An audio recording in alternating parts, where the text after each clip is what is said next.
"You don't belong here. Move along." The young soldier waved dismissively, like brushing off a stray leaf.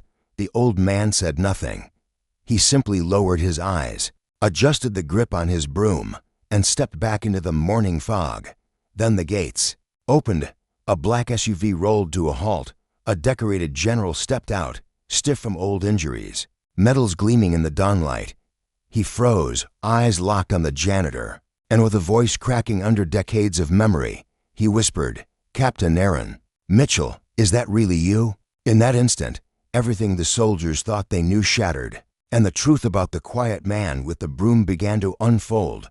Every morning, just as the pale Nevada sun broke over the rooftops of Fort Lincoln, a familiar figure appeared. Near the east gate, Aaron Mitchell, 72 years old, weathered by time and something deeper no one could quite name.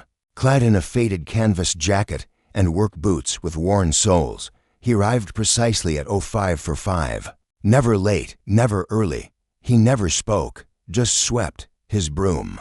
An old push broom with a splintered wooden handle, moved with steady, rhythmic strokes, not rushed, not lazy, but with a quiet precision that caught the eye if you paused long enough to notice. There was a method to how he worked, left to right, curb to gate, sidewalks, gutters, even the dirt patches beside the chain-link fences. He moved like someone who used to give orders, but now took none. Most of the young soldiers didn't pay him any attention. Some gave him sideways glances, maybe a chuckle. "Base mascot," one joked once, another muttered, "Probably thinks he's doing something important." They saw the gray beard, the bent back, the silence, and assumed eccentricity or, worse, irrelevance. Only a few treated him differently. Private First Class Jason Miller was one of them, a soft-spoken, second-generation soldier who was more observant than most. One chilly morning, he brought Mitchell a bottle of water. Another time, a hot coffee. Left quietly on a ledge, he never said much, just nodded, and Mitchell would return the nod. Almost like a salute between ghosts. No one knew where the old man came from. He never entered the base, never crossed the yellow security line. He just swept and watched, often staring through the gates, as if searching for something or someone on the other side. To the brass, he was harmless, a nuisance at worst. Nobody filed reports, nobody checked his name, because, really, what harm? Was a broom-wielding old man who showed up like clockwork, did more cleaning than the maintenance staff, and vanished before noon. But Jason saw something in him, something about the posture, the way he stood when the flag was raised, that hinted at a different story, a story no one had bothered to ask. And Mitchell, he never asked for a thing, not food, not money, not thanks. He just swept and waited. Jason Miller didn't know what made him pay closer attention. Maybe it was the way the old man's eyes flicked up every time a military jeep rolled through the gate, or the subtle way he stiffened, not with fear, but with the reflexive posture of someone trained long ago to stand ready. Most soldiers brushed past without noticing, but Jason began to pick up on the patterns. It started one morning when the sun was still low and the fog hadn't yet lifted. Jason, on patrol near the eastern gate, paused to sip coffee and glanced over at Mitchell. The old man was standing perfectly still, broom in one hand, the other clutched around something, a small, worn photograph. Jason couldn't see the details, just the creased edges, soft from years of folding and unfolding. But what caught his eye even more was the distant, hollow look on Mitchell's face. Not sadness exactly, more like searching, like a man trying to find a ghost he'd lost decades ago. A few days later, Jason noticed something else. A gust of wind blew Mitchell's jacket open as he leaned over to pick up a gum wrapper. And for the briefest moment, Jason spotted a faded name patch on the inside lining. A. Mitchell. Jason's brain kicked into gear. Mitchell, the name scratched at a half-memory from a training session months ago, an old debriefing case study the sergeants used to talk about lost heroes and unrecorded valor. One name in particular had stood out: Captain Aaron Mitchell, Special Recon Unit, presumed killed during Operation Thunderline, 1977, deep in Southeast Asia. Operation classified. No body recovered. No funeral ever held. He didn't say anything at First, not to the others, but that night. He pulled out his field notebook and scribbled down what he remembered. A. Mitchell, 1977. Thunder Line, missing. The next morning, Jason casually brought it up in the barracks. Hey, that old guy with the broom, any of you ever think he might have served? Corporal Davis laughed through a mouthful of protein bar. What, you think he's some kind of secret war hero? Bro, you've been watching too many movies, Sergeant Toller added. If he was a vet, he'd have VA benefits, not out here sweeping sidewalks in the cold. The rest chuckled and went back to their phones, but Jason didn't join in that night. He went digging through old files at the base library, stuff most soldiers ignored. He found a brief reference to Thunder Line in a dusty training archive.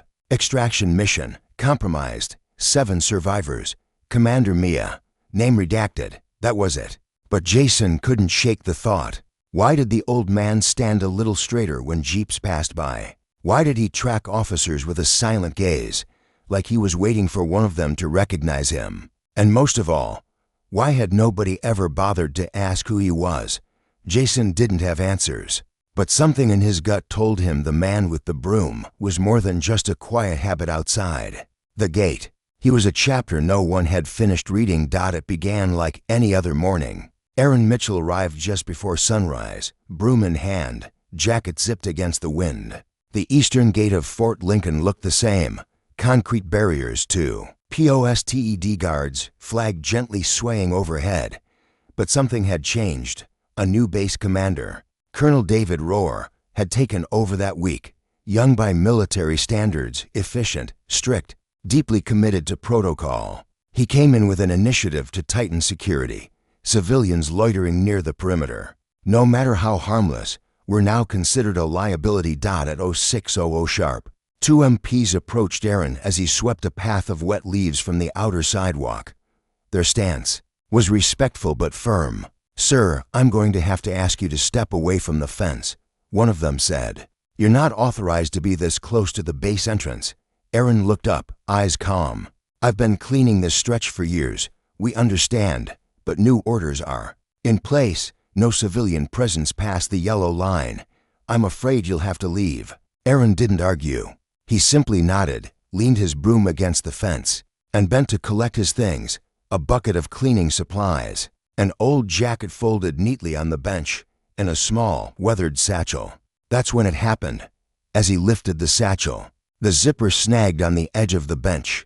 A metal box fell from the flap and hit the concrete with a sharp clatter. The lid popped open on impact. Everyone froze. Inside were objects that did not belong to a man forgotten by the system. A silver star, dulled by time but unmistakable in shape and meaning. A frayed uni patch, its edges singed. The faded words barely legible: Special Recon, Thunder Line. And beneath it, a small photograph, creased, torn at the corners, showing 8 men in uniform standing before a helicopter in flames. Dust and fire hung in the background, frozen mid-motion. They were younger then, faces covered in soot and resolve. One of the soldiers on duty, a logistics clerk named Rodriguez, stepped closer, eyes wide. "Sir, I've seen that patch before, in a debriefing. That's Thunder Line. That mission went sideways back in the 70s. They lost almost everyone." Jason Miller, standing just inside the guard post, heard the words and dropped his clipboard. He rushed out. "Wait, what did you say?" he asked, turning to Rodriguez. "This guy," Rodriguez said, pointing to the photo. "If this is who I think it is, that mission was classified." The commander never came back, presumed Kier. Jason's heart was pounding. He crouched next to Aaron, who was slowly closing the box with a kind of solemn grace. Jason locked eyes with him. "Sir, were you Thunder Line?" Aaron didn't answer immediately. He looked past Jason, toward the gate. His voice was low, quiet. "Not everyone came home, but someone had to stay behind to make sure the others did." Jason stood up and ran. He didn't stop at the gate. He didn't wait for orders. He sprinted straight across the yard to headquarters, nearly knocking over to privates on the way. He burst through the admin office door. "Captain Walters, I need to speak with you now." His captain looked up from her desk, startled. "Miller, you better have a damn good reason for this." "I do," he said breathlessly. "I think we've been ignoring a living piece of military history." Back at the gate, Aaron gathered the metal box, brushed a bit of dirt off the silver star, and stood up. Across the base, phones were already ringing. In quiet rooms, names were being searched, and in one secure office, a general's aide was picking up the receiver, saying only, "You're going to want to see this in person, Sir. By late afternoon." Word had spread like wildfire through Fort Lincoln. No official announcement had been made, no sirens or alerts, but the atmosphere shifted, uneasy, electric. Officers who never left their desks were suddenly at windows. MP radios buzzed with cryptic chatter. Something was happening. Then, without fanfare, a black SUV with government plates rolled quietly through the side entrance. No military escort, no flashing lights, no flags, just the unmistakable presence of power that needed no introduction. The vehicle stopped near the command building. The passenger door opened, and out stepped General Richard Hawthorne, tall, broad-shouldered despite his age, his right leg dragged slightly from an old injury. But his posture remained unshakable. Rows of medals adorned his green dress uniform. His face was lined, not just with years, but with memory, deep, heavy memory. No one had expected him, not the colonel, not the aides, not the guards. He hadn't called ahead. He hadn't needed to. He walked past the line of saluting officers without a word, his eyes scanning the perimeter until they landed on a lone figure near the eastern gate. The man with the broom, Aaron Mitchell, the janitor, looked up, and time seemed to stop. Without hesitation, the general removed his cap slowly, deliberately, and held it against his chest. The wind caught the edge of the old photograph, still clutched in Aaron's hand. Hawthorne's voice cracked as he crossed the final steps between them. "You saved my life, Captain." He paused. "I thought you died with the rest."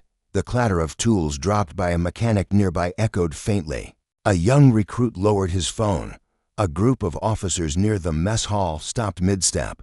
The base fell silent. The two men stood face to face, one in polished command, the other in worn clothes and quiet humility, two ends of a story no one had realized was unfinished. Aaron opened his mouth, his voice low and steady. "Not all of us made it, but I couldn't leave until I knew someone remembered." General Hawthorne's jaw tightened. His voice dropped to barely above a whisper. "You were presumed dead. Operation Thunderline. Classified.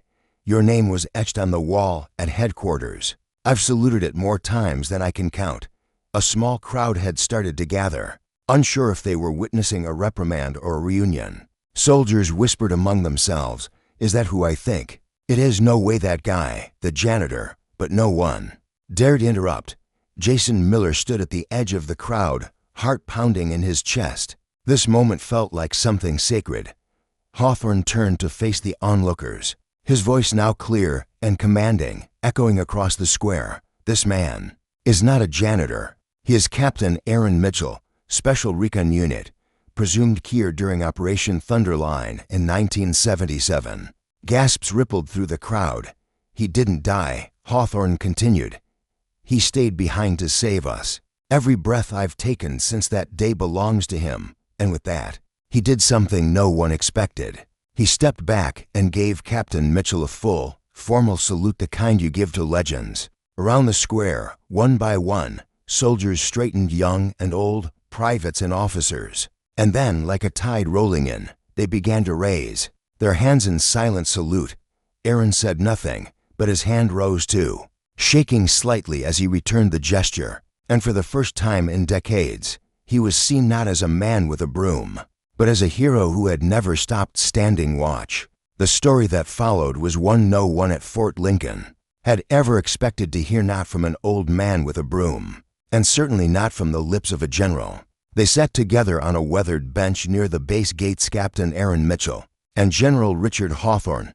The crowd kept their respectful distance, but no one left. Even the commanding officers waited in silence, as if some long-buried truth had finally clawed its way to the surface. Mitchell's voice was calm, almost detached. As he began, "It was April 1977, he said, staring toward the horizon. "Thunderline wasn't supposed to go the way it did. They were sent into hostile jungle terrain, no maps, no guarantees. The mission was to extract 6 American prisoners from an enemy compound. Before dawn, intelligence had assured them it was lightly guarded. That was wrong. The moment their boots hit the clearing, gunfire erupted from every direction. We fought our way in, Mitchell said, the words dry, like reading from an old letter. Found the prisoners, got them out. But when we reached the evac point, the chopper took heavy fire. Mitchell had ordered everyone aboard. He'd been the last man, standing between his team and the enemy. He'd laid down covering fire until the rotors lifted and the helicopter vanished over the ridge, carrying General Hawthorne, then just a 23-year-old lieutenant. I got hit, Mitchell continued. Fell down. A ravine. The explosion from the second bird knocked me out cold. When he came to, the jungle was silent, and then capture. 2 years in isolation, no name, no records, barely any food. He had destroyed his ID tags during the op, and the trauma, both physical and mental, left him disoriented for months. When he was finally recovered during a prisoner exchange, the Army didn't recognize him. They had no idea who I was, he said, and honestly, neither did I. They sent him to AVA hospital under a different name. Said he was a John Doe with military indicators. I wasn't in any condition to argue. It wasn't until years later, after wandering from job to job and recovering pieces of himself slowly, that full memory returned. But by then, it was too late. His unit had been disbanded. His status, presumed. Keir was enshrined in a forgotten file cabinet, and he had no family to speak of, no one to call. I didn't want to barge back in, Mitchell admitted. Didn't want applause, didn't want disbelief. I felt like I failed. Not everyone made it out. Instead, he settled near the only place that still felt like home, a military base. And each morning, he watched the flag go up.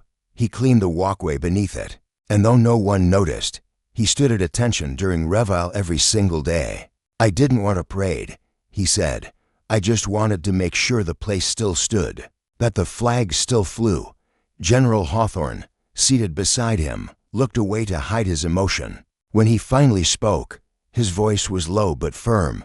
You didn't fail anyone, Captain. You gave 7 of us a life we never would have had, families, futures. I wouldn't be here if it weren't for you. The truth of Aaron Mitchell's past didn't come with fireworks or speeches. It came quietly, from the mouth of a man who had lived in silence for too long. And for the first time in decades, the Army listened. It didn't take long. Within 48 hours of General Hawthorne's visit, the Department of Defense verified the records. Cross-checks with old mission logs, handwriting samples, and medical files confirmed the truth. Captain Aaron Mitchell, once listed among the dead, was very much alive. A full, formal ceremony was arranged at Fort Lincoln, one unlike any in recent memory. Rows of chairs were lined beneath the morning sun, filled with soldiers, officers, and civilians. Representatives from the Pentagon arrived. Veterans who had served under Mitchell traveled across states. News cameras lined the perimeter. Even national outlets picked up the story. Lost hero returns after for decades in silence. But Aaron Mitchell was nowhere near the podium. He stood quietly at the edge of the gathering, dressed not in uniform, though one had been tailored for him, but in the same simple clothes he wore every day. He watched the proceedings from a shadowed corner, hands clasped behind his back, as if it was someone else they were honoring. One by one, his medals were returned: the Silver Star for gallantry in action, the Purple Heart for wounds sustained in the line of duty, the Distinguished Service Cross for a mission no one dared attempt and no one thought could succeed. His name was officially removed from the KIA registry and reclassified as retired with honor. His back pay, decades worth, was reinstated with interest. The department offered housing on any base, lifelong medical care, and access to every veteran's benefit denied to him for 40 years. When finally called to speak, Aaron approached the podium slowly. The crowd rose, but he held up a hand. No need for applause. I appreciate what's been done today, he began softly, voice calm but firm. But I didn't come back for medals. I didn't stay to be found. I just wanted to watch over the flag and make sure it never went unraised. A hush fell. I don't want a house. I don't need a title. I've had enough walls around me for one lifetime." He paused, then looked directly at the base commander, wide-eyed, like his permission to raise the flag each morning. Just that, nothing more. The silence was broken by General Hawthorne, who stood slowly from the front row. He turned to the commander, then to the crowd. "Captain Mitchell has earned the right to raise any flag on any base in this country. If he wants to serve, we should be honored to let him." The room burst into applause, but Aaron only nodded once and stepped down. In the days that followed, media outlets flooded the base with interview requests, hoping to turn his story into headlines and specials. Mitchell declined them all. He had no interest in television or documentaries. When asked why, he said, "If I'd wanted attention, I wouldn't have spent 40 years in silence." Instead, he returned to his routine. But now, it was different. At 0600 sharp, the gates opened just a few minutes early each day, not for an officer's convoy, but for a man in a faded jacket carrying a flag under one arm and a broom in the other. The honor guard now stood beside him. A bugler from the base band played each morning. And slowly, the base began to understand. Some men don't seek recognition. They seek duty, the quiet kind that doesn't end with retirement or medals or applause. They serve because it's who they are. It began with just one child. A boy from the base housing area had wandered over to the flagpole one morning, still in his pajamas, clutching a toy truck in one hand and his father's hand in the other. He stood quietly, watching Aaron Mitchell raise the American flag with steady, deliberate care, each fold precise, each movement reverent. The boy didn't ask questions. He just stared, wide-eyed, as if witnessing a ritual more sacred than anything he'd seen before. The next day, 3 children came. By the end of the month, a dozen gathered every morning, some in school uniforms, others in raincoats or wrapped in blankets. They called him Mr. Mitchell or Captain, depending on what their parents had told them. Aaron would greet them with a nod and a soft smile, then return to his task with quiet dignity. He never gave speeches, but over time, the children began to ask questions. "Why do you stand so still, sir? Were you really in a war? Do you miss your team?" Aaron answered only what mattered. Discipline matters most when no one's watching. Duty isn't what you're told to do, it's what you choose to do. And yes, I miss them every day. Word spread beyond Fort Lincoln. Cadets from nearby Silver Ridge Military Academy made the hour-long drive each weekend just to meet him. Many didn't approach, just stood at a distance, notebooks in hand, watching the way he folded the flag, the way he saluted alone, the way he picked up even the smallest litter near the pole.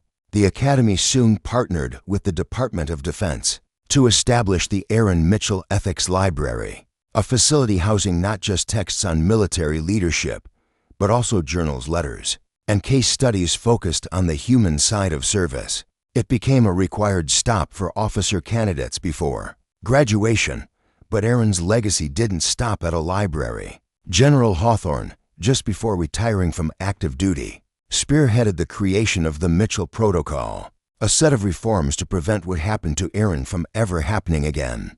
The protocol mandated enhanced follow-ups on presumed key soldiers, especially those in classified operations. It required secondary ID methods in covert missions, mandated VA case reviews for unidentified veterans, and placed new responsibility on commanders to verify the reintegration of prisoners of war and MIA returnees. It was signed into policy in a quiet Pentagon conference room, with Aaron's photograph placed beside the flag at the head of the table. Aaron never asked for any of this. When he learned of the changes, he simply said, "If it helps someone else find their way back home, that's enough." The base changed because of him. Morning flag raisings became a respected event.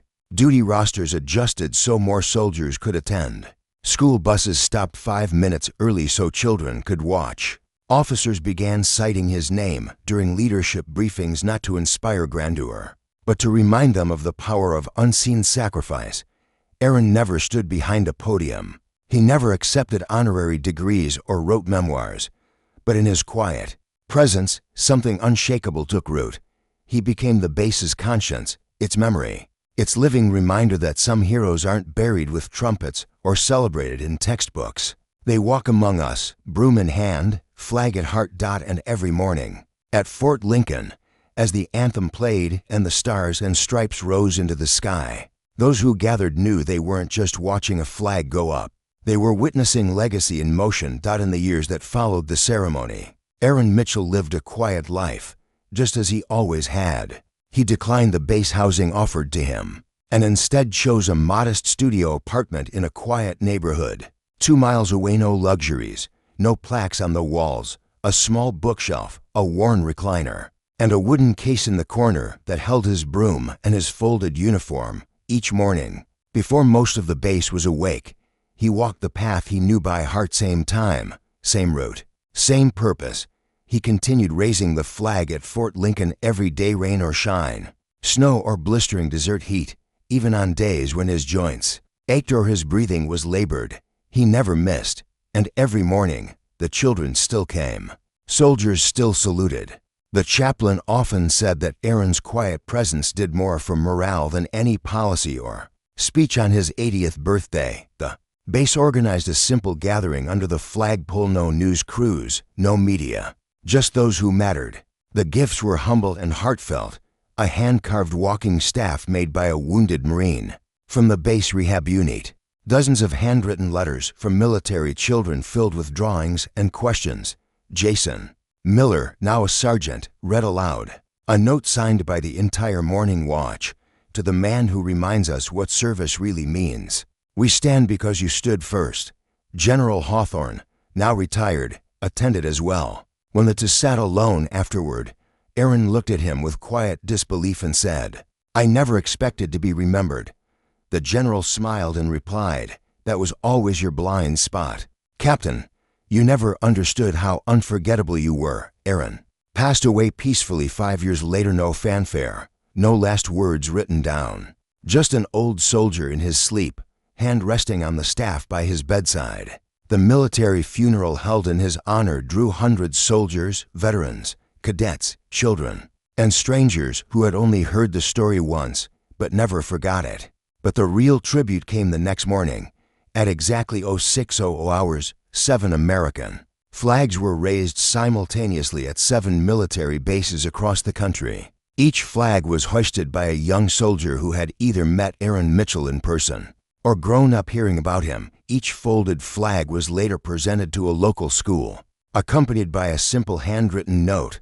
Heroism isn't about medals. It's about choices no one sees. The message was signed only, a friend of Captain Aaron Mitchell. And so, long after he was gone, the quiet man with the broom continued to teach, not through orders or glory, but by living a life of silent devotion. He had asked for no reward, but in the end, he became the standard by which others measured service. Look again at the janitor sweeping your school hallway, at the bus driver who never misses a stop. Rain or shine, at the quiet man with the bent back sitting alone at the park, folding a flag no one asked him to raise. He may have once stood in front of gunfire for you. Aaron Mitchell was never looking for recognition. He never asked for applause, medals, or even a salute. But through silent service, steady hands, and unwavering presence, he reminded us all that duty doesn't retire, and honor doesn't fade with time. That his broom was never just a tool. It was a symbol of what he still believed in, that every day, every person, every flag is worth caring for, even when no one's watching. If you've ever met someone like Aaron Mitchell, say thank you. It might be the only thanks they ever receive, because not all heroes wear uniforms anymore. Some carry brooms, some walk alone, and some simply show up again and again, because that's what integrity looks like. Now, we want to hear from you. Have you ever known someone like Aaron, someone whose quiet strength shaped your life? Tell us in the comments your story matters to Dot, and if this story moved you, helped you remember someone who deserved to be seen. Like, share, subscribe, because these aren't just stories, they're legacies, and together we make sure no good person is ever forgotten again. Thank you for watching. We'll see you in the next story of the Silent Brave.